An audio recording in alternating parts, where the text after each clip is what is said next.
Hello, and thank you for attending SAGE Alerts and Workflow video-based training. Please note that this is video-based training, and content is for training purposes only and intended for new and existing SAGE Alerts and Workflow customers. Hi, this is Russ Lesko. Welcome to another training video teaching you how to better utilize and set up the alert and automation solution to meet your needs. By now, hopefully you have seen the series of videos we have done regarding query design. And now we're going to take queries to the next level. And that is going to be in the design of an actual event, which is the ultimate goal and objective of telling the alert and automation tool what you need it to do. Just like queries, we are going to follow a process of preparation, and that's going to be designing an event because there'll be some additional things to consider and think about in this particular process. We'll cover some very, very basic things in just a few moments. But those basic things are really going to include simply what is the purpose of the event. You know, ultimately when we first started by generating the query, we had a certain bit of information or some task that we wanted to automate or inform people of. And it would always be good to go back and revisit that to be sure that the objectives of the alert and automation tool will in fact be met. We are going to inform sales of orders that entered over a certain amount of dollars. What sort of message are we going to use? What's going to be the vehicle that we are going to use to create this alert? We'll have a host of vehicles available to us in the alert and automation tool. Today we are going to use a simple email. But in doing an email, there's even thoughts about that, about how we're going to have it formatted, how much information is going to be on a single email versus multiple emails, etc. So we'll be thinking about that and using the tool to configure it to perfection. What trigger is going to be used? So we have gone through in our previous training videos how to prepare and how to create a query. This is one that's going to be for orders over a certain dollars. That's going to be our primary trigger in this particular event. How often will this event run? How often will people be getting notifications? Do we want it to be every hour, every day, every week? These are all thoughts that you're going to certainly initially configure within the event itself, and then you'll be able to certainly modify it and change it as needed.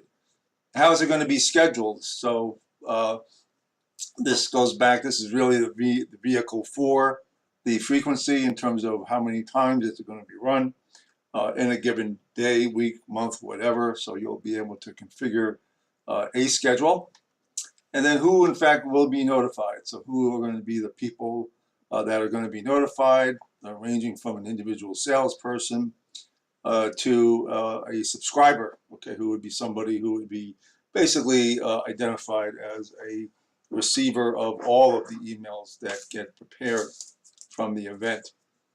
So similar to the query, we're going to think these things through, maybe whiteboard them a little bit to just sort of put our thoughts down, but then we'll eventually go to work, and that's where we're going to go right now. And I'm going to go over to our alert and automation tool. You certainly should recognize all this from the previous videos that we did.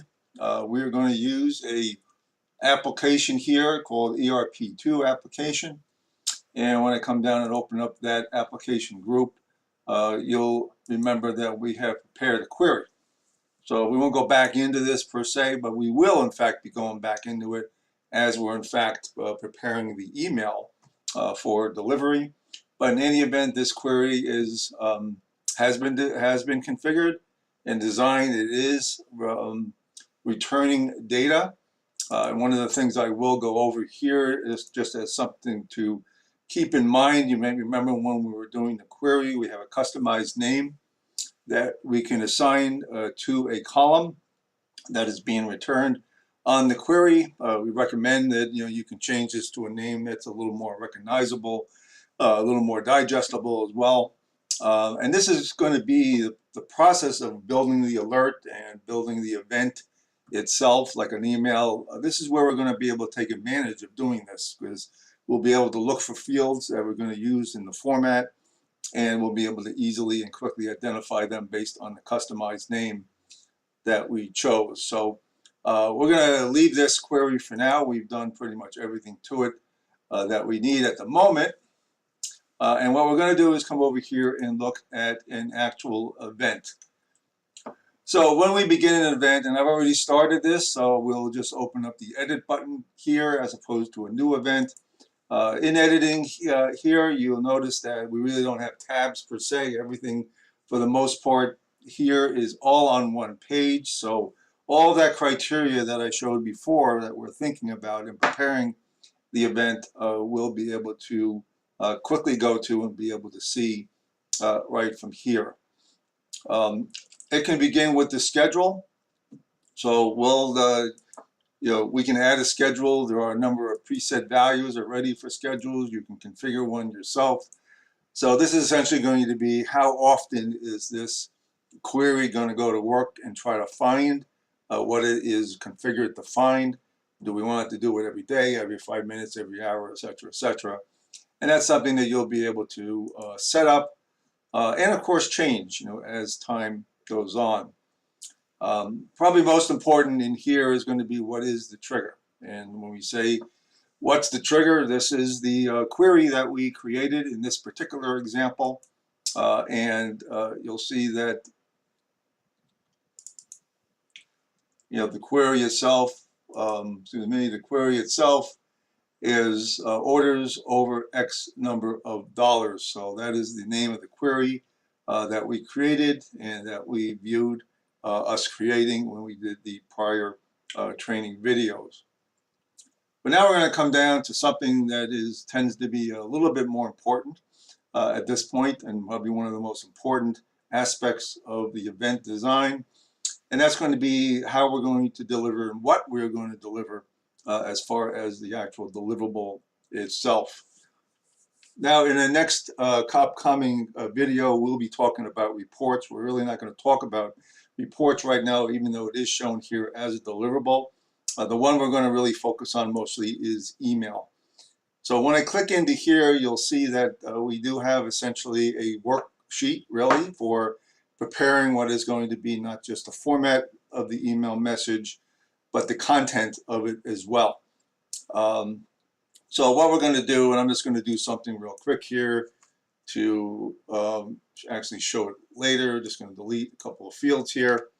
But this is a simple email that we are going to generate. It's going to say that the following orders over X number of dollars have been entered today.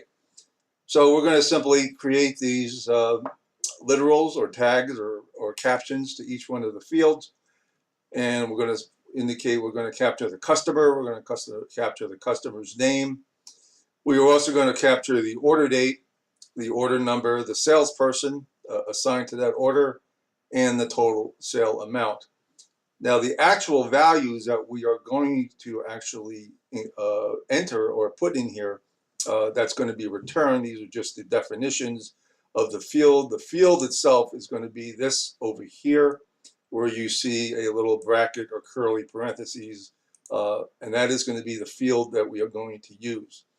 The fields that you can use are going to be the fields that were returned on the original query that made up the trigger for this particular event. So you see them up here as well.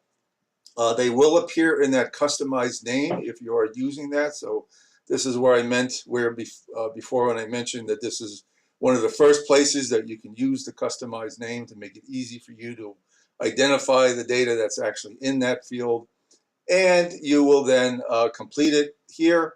There could be some attachments. Again, we'll get into that a little bit more on a future video.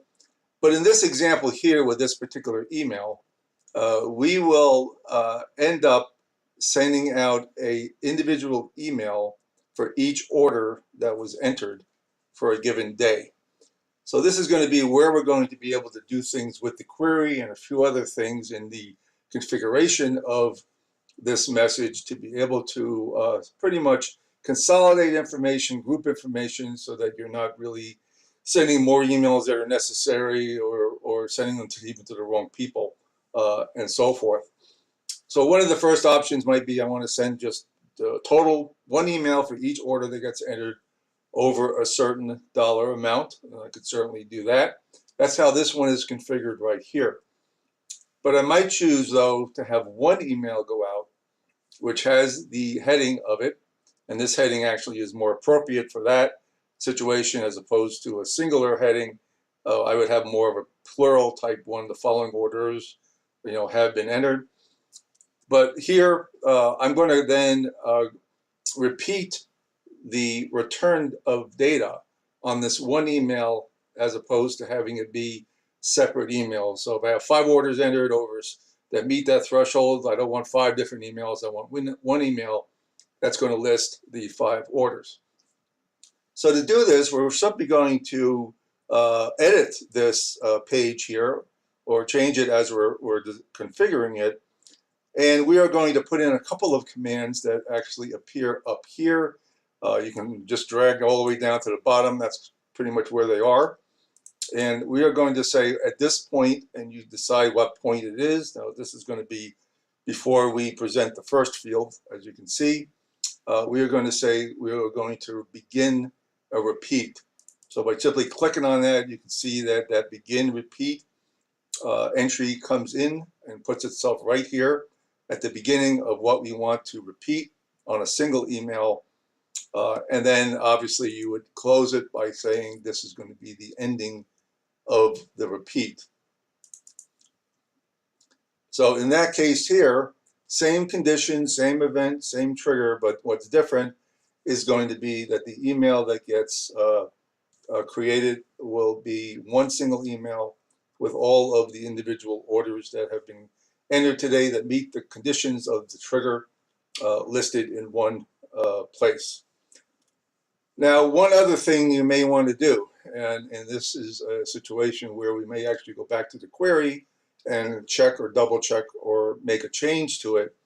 We might want to decide, well, what we really want to do is send an email out to the salesperson, and that one email would list for the salesperson all of the orders that have been entered over a certain dollar amount that that salesperson is responsible for. So that's where we would do something a little bit different here.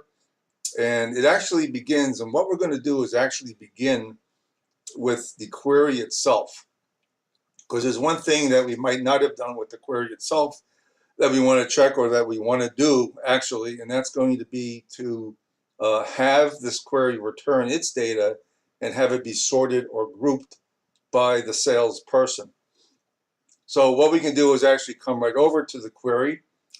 One thing that the Alert and Automation tool does do, gives you the ability to go in right from here and make an edit to that query. You don't have to go out to query design and so forth where you were before. So by just clicking this button, I can come in here, go in and take a look at the columns.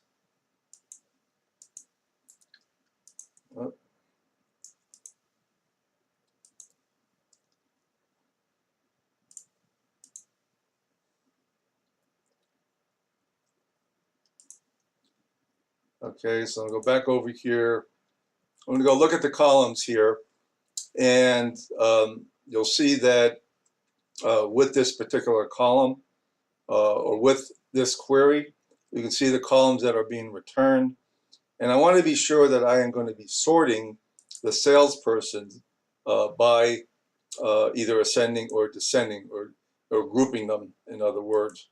So you can see the salesperson's name over here, and you can see that they are in fact being sorted. They're the primary sort. You can see that over here as well.